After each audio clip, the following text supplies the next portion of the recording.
Pinagpapaliwanag ang Overseas Workers Welfare Administration o OWA dahil sa sobrang libreng flights ng ilang OFW.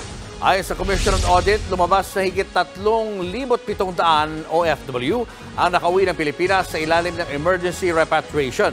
Ang ilan nga sa mga yan, 2 hanggang 5 beses pang napauwi sa loob ng higit 2 taon.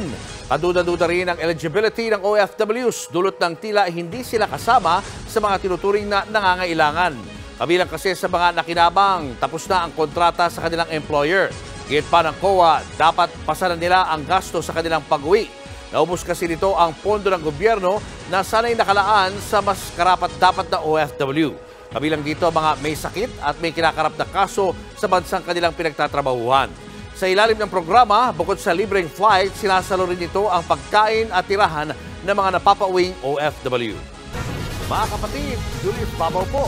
Iba na ang may alam at may pakialam sa panahon ngayon. Huwag maging huli at maging una sa lahat sa balitaan. Mag-subscribe at mag-follow sa social media pages ng News 5.